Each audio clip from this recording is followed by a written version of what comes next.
What do you think the worst advice that owners are currently getting, like that you've heard? Build to sell. I've been in the home service space for 16 years. I still own a general contracting company in Minneapolis. Mm-hmm. You know, the private equity has been in HVAC, plumbing, and electric a lot longer than it's been in roofing. Not that it was not existent, but the model that is kind of rolling out that we see was established in those industries. Yeah.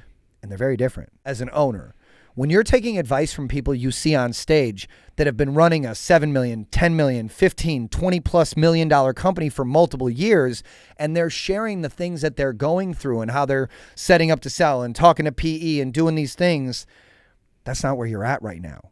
You're doing $1 million, $2 million, $5 million. And it's not that those lessons aren't there to learn from, but from what I saw, a lot of the advice coming out was missing the gap of what's important. You can't fix the problems of a $10 million company when you're doing $1 million in revenue a year. Your issues are very different. Not only are there more zeros, but there's more people involved. There's more processes in place. There's more going on.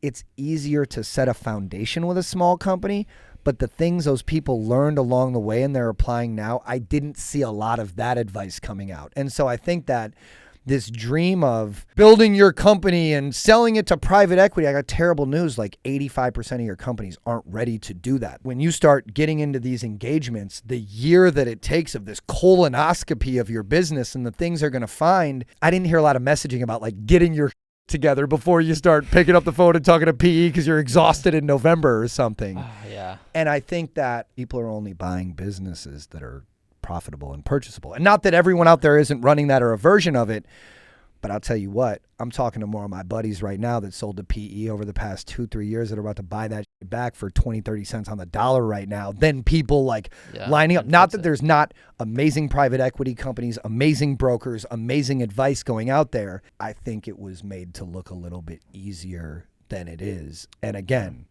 to have control is to give up control. Are you in a spot in your life right now where you're willing to take a check from someone and be told what to do all day? Because I'm not. That's what essentially it is, too. It's not like they're not letting the owners walk away. Yeah. Like they're the owners, they still need the owners to stick around. No, they have a job now. And they're probably the most unemployable people in the fucking world. Yeah. Like it's me too. Like worst employee ever in the history of employment.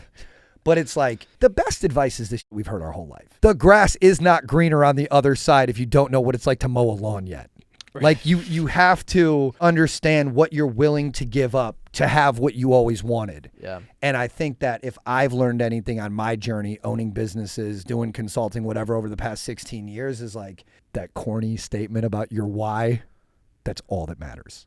Like I used to think that selling a business was successful only over 10 million. Then it was over 50 million. Then it was over 100 million. And then I paid myself $1.5 million for a couple of years in a row. I was like, do you actually need any more than this? How do you operate? What's your life like? Do you have kids? Are you trying to do other things with your life? And I just go back to the grind mode. I think we get stuck so much in what's possible that we don't even look at what we want most of the time. Yeah. And I think if we reflect and we take a step back, like most business owners that I talk to, if you ask them to reflect on, are you closer or further today of where you want to be than you were 5 years ago? 99% of people that I talk to are like, I'm much closer now than when I started to where I want to be. How often do we hold ourselves accountable about like, everyone wants to grow, everyone wants to make more money, all that is cool until you talk to all the people that did it and they're like, yeah, it really doesn't matter that much.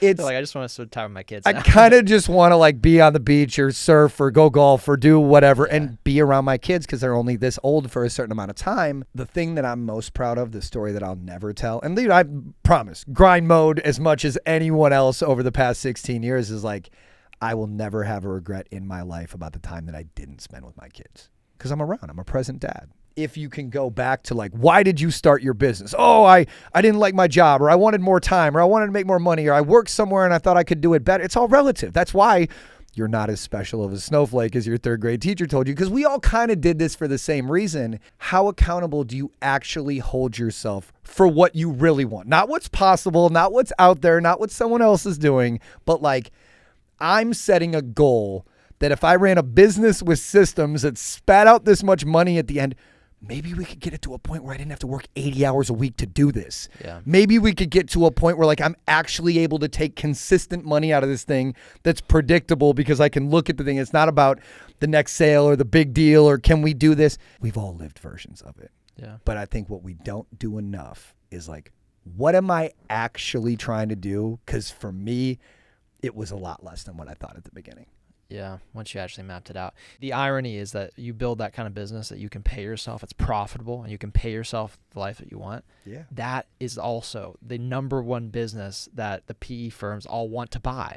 They don't want to buy the company that's But they won't tell you that. Like, no, that's not the... Yeah, that's not what they would tell you. Yeah. They won't tell you that. They actually don't really want to buy the business that's been packaged up to try to look good for them. They'll tear that apart. They know what to look for there. Yeah. If you come in and you're just like, look, I run a business, we sell this, it costs this much, we make this much profit, and I've done it for a while. Like 3x, 5x, 7x multiplier off of EBITDA all day, any industry, any vertical, doesn't matter. I think that's where, like, look, a lot of us didn't go to Harvard, or we don't have an MBA. We know how to like go make shit work or run systems or go sell things. That's what's attractive as an owner. Yeah, they're looking for a solid business, but they're also looking for an individual that they can invest in, that they can guide, to take a tried and true system, to invest capital into, to just make a duplicatable process, which is I buy for $1, I sell for $2, and this shit works more than it doesn't. Yeah.